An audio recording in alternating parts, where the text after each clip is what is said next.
no big deal. He absolutely loves it and just talks about it. Probably only me. No, it was good to experience just what the weather would be like, very similar to how the weather would be in Baltimore. But again, as I said yesterday, it's what an opportunity we have, before us, and I don't think our guys will be worried about weather, and that won't be an issue, right? It's one of those things where, of course, you embrace the suck and you move on, right, and just go attack it with everything you have. Don't worry about the weather or worry about executing and playing good football. Are there any small things you do in practice, like coaches have soaked footballs for rain games or anything like that, or is it just it takes care of itself? No, it takes care of itself in my mind. Where have you seen the Ravens probably grow the most when you look at them from the first game to now? For the Ravens, I feel like they've grown throughout the season as an offense. I feel like they're much more efficient. Lamar is playing exceptional football, MVP caliber football. He's doing a really good job of, not only running the ball or creating off-schedule plays, but getting the ball to his playmakers. Zay Flowers truly pops off the tape with his explosiveness, his dynamic playmaking ability. He's a problem in the open field with the ball in his hand. So we have to do a really good job of tackling in space. It's going to be huge in this game, right? Not just one guy being at the ball, but got to have multiple guys around him because he's such a dynamic player. Where has CJ grown the most in your eyes from week one when he played the Ravens and now going into this last week? With CJ, where his growth is being shown the most to me is just, I would say, his calm and his confidence, right? And he's looking back at the Ravens game, made some big-time plays for us in that game as well. So, he's been the same player, but I think just his demeanor and how he's grown as a leader has really, really stepped up, right, big time for us. And when we need him most, I feel like just throughout the entire season now at this moment, like he's the leader that we need him to be. He's the player that we need him to be. His demeanor, right, on the field, off the field is exactly what you want out of a starting quarterback. It's supposed to be really windy this weekend. And how important will it be to get the running game established early? Yeah, we're always looking to get the running game established. This is a tough output to run the ball against. They do a really good job up front with their interior defensive linemen of really eating up a lot of space. So it's going to be tough to run the ball. But everything you get versus this defense is going to be earned. Right? They've done an outstanding job throughout the entire year. Talk about a consistent defense. They've been top all year in a ton of categories, but really great playmakers at the second level. And they do a really good job up front of making you, like I said, earn everything that you get. Coach, what's the balance of figuring out how to approach Lamar and maybe doing stuff that he's seen before or doing stuff that maybe is unique to your team or just kind of throwing things at him that maybe you're familiar to him that he's had lack of success against that maybe he's more ready for? What's kind of that balance of getting ready for something? Yeah, you can throw as many things at Lamar as you want to, but he finds a way to make plays. That's what makes him a special player. No matter what type of looks he's gotten on tape, right? He's made a ton of teams pay because of just his playmaking ability, right? He's seen a lot, made a lot of plays, so it's going to be a challenge no matter what we present or what we throw at him. Coach, can you talk about the challenge this time of year losing Noah Brown and then what Steven Sims might bring to the offensive side? Yeah, it's really tough losing Noah. Noah has been great for us all year. All right, when he's been there and been available, and Noah's made clutch plays and critical moments, big time plays. You talk about the Cincinnati game, the Tampa Bay game, those big games, those pivotal games that we won. That was because of Noah and the playmaking that he made for us. So it hurts losing Noah. We were really excited to get him back, but it's going to be tough. So we have to replace him. All right, somebody has to step up and be able to make those plays. We'll add Steven Sims to the roster, and Steve brings a dynamic ability in the return game, which I think that will help us this week. Also, just being able to utilize him on offense as well with his speed, his playmaking ability. You look at their off-the-ball linebackers. Have you seen many sets of where you have a player, a Roquan Smith caliber, and Patrick Queen, guys like that? Yeah, Roquan and Patrick, they're a dynamic duo. You Talk about Roquan he's just solid in every aspect of just being a true linebacker, right? Really taking on that role of Ray Lewis in that defense.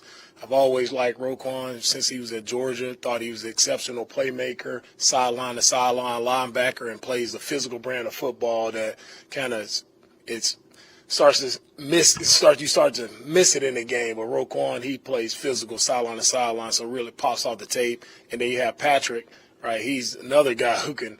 I mean, you talk about covering, you talk about covering up grass. Like, he can run all across the field, and he can make plays as well. So, they do a really good job playing off of each other, and I think Mike has done a great job putting them in position to make plays. Hey, Coach, where do you feel doing your coaching staff that's grown so to be one of the first game against the Ravens all over? With our coaching staff, I feel like you're excited that first game. So everybody's really trying to feel each other out. You don't quite know how guys are going to be on game day, but I feel like as a coaching staff, we've really grown just in our communication and how we operate on game day. I feel like we're much more efficient right now and not overly, excited when things happen or, hey, this is a penalty. Like, everybody's kind of more calm. Everybody understands what to expect on game day. We've grown in the aspect of just working with each other and working off of each other really well. DeMeco, it seems like ever since you stepped on the field here as a rookie, you had this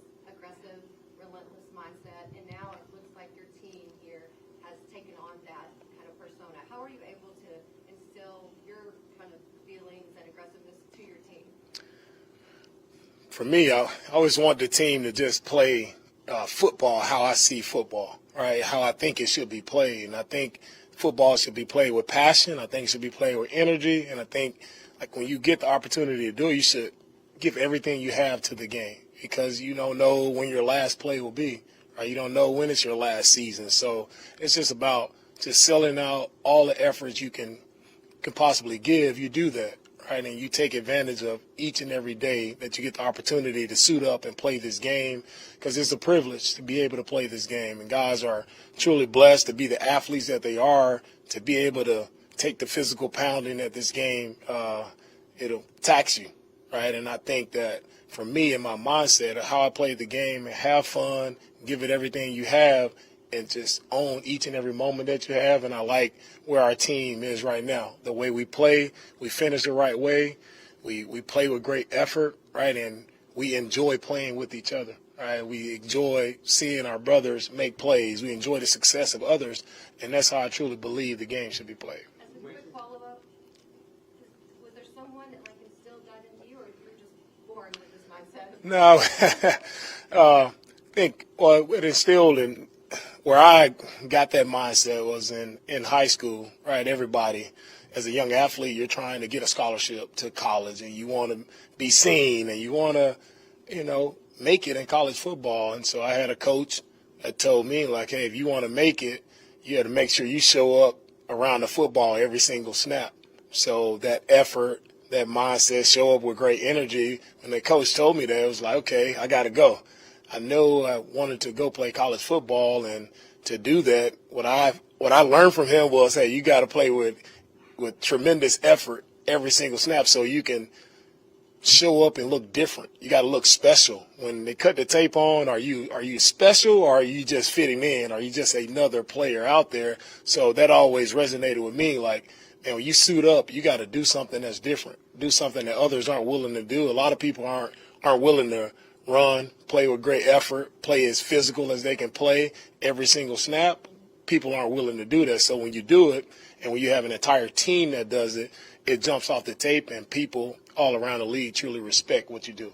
We got time for a few more.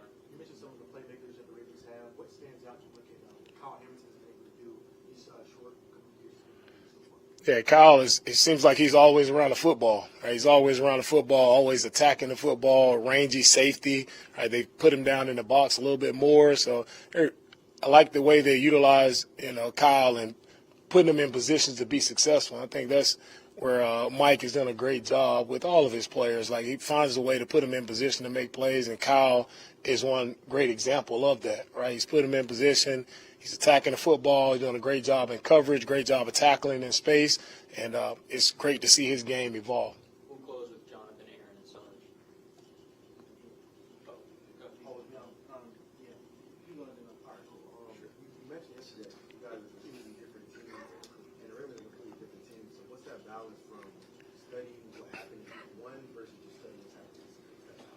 Yeah, we continue to take a look at the entire season. I don't put too much emphasis on week one because it was so long ago. It seems like it was such a long time ago, and every team kind of grows and evolves there. So you really just take a look at the entire season, right, and see what are they leaning their hats on, what are their favorite things that they like to do. Because at this point in the season, everybody's going to do what they do well, right? Whatever has allowed them to make plays, whether it's the explosive plays, right? That's what they're going to hang their hats on. So we have to be in tune to what they're doing well, what Lamar is doing well, and we have to try to find a way to stop them. I think you mentioned in your introductory press conference about Derek Stingley. I think he's one of the guys who did something.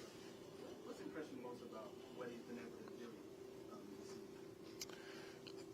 With Stingley and the things that impressed me the most, it starts back in the offseason when I first got the job here. It was just he was one of the guys who was here working, right? When it's quiet in February, he was the one guy who was here putting in work with our strength and conditioning staff, right? And he was putting himself in position to have a really good season, right? Physically, he was in shape. He was ready to go. And throughout the entire year, right, what's impressed me is just his confidence and his playmaking ability continues to shine. He continues to step up in the big moments, and he's gotten better with the more reps that he's gotten. He's gotten better and shown like why he was drafted where he was drafted, because he's a top talent in the NFL, and he's proven that over these past few weeks. He's proven that he's a top corner in his league. We'll close from there and start. So about Derek Stingley, he's a man of action. I love to have a lot of words, but what do you like about that? A guy that just sort of does not talk, and also for you to decide to have him shadow when that hasn't been your tendency in the past. What does that say about his player? Yeah, with Stingley, everybody's different. Everybody shows their personality different. Stingley doesn't say much, but his play speaks very loud for him, right? And I know his peers around the league see that, and they understand the type of player that he is. You don't have to talk much when your tape does the talking for you. There's not much to say. You don't have to be a trash talker or anything. He just goes out. He plays the game the right way. He's been playing with great technique, great fundamentals, eyes, attacking the football. They're doing everything that we asked him to do. And he was up for the challenge last week, and he did a really good job for what we asked him to do going against Amari. So really proud of him and what he accomplished in that game and what he showed. Coach, there's a viral video going around with, I think it was like Coach JJ's last game when he was in Arizona. Okay. And you two met on the field. He told you, go make Houston great again. In the back of your mind, did you have that in the back of your mind? And when you got here, did you remember him telling you that? I did not remember him telling me that. But, I mean, JJ, I think that game there was cool moment for me. I was able to be here with JJ in his first game and then be on the sideline as a coach to see him play his last game. And, man, he had a really good game versus I think he ended up with like 2 sacks. It just shows JJ is just an unbelievable player. And, I'm thankful to call JJ a friend, right? Thankful to have played with him. Truly great player, Hall of Fame talent. To be able to play with a guy like that, man, I'm thankful for that moment to share with JJ. Haven't seen the video. Not sure what I said in the video, but hopefully everything worked out. Just it was good. All right. So do you think that you haven't made, but you're making Houston great again? I think when I took over the job here, one thing I wanted to just instill in the entire city was pride back into our team here, right? So I want people around the city to be proud of the Texans, right? Be able to wear their Texans gear and wear it proud. So I'm starting to see a lot of Texans gear around the city. Starting to see a lot of smiles. We go out to restaurants. A lot of people are excited about the Texans and what the men in this locker room have did on the field, right? To get the city excited about the Texans again, and that's what it's all about. Our guys done a tremendous job of regaining that respect, regaining that pride in our team, and that's one thing I wanted to do when I took over here. Well, there's another video on this. Uh-oh. Talk about being able to share that with your kids. You're probably old enough now to really remember these moments.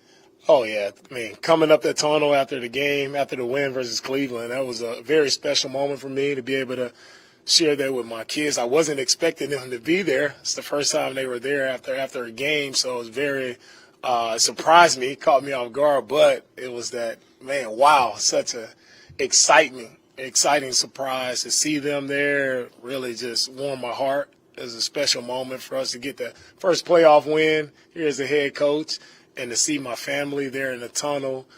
They mean everything to me. Their support, their sacrifice, and my wife has allowed me to be in this position and do the work, spend the hours that I spend being here, but to see them and to share that moment with them was one I always remember. Thank you, guys. All right. Thank you, guys.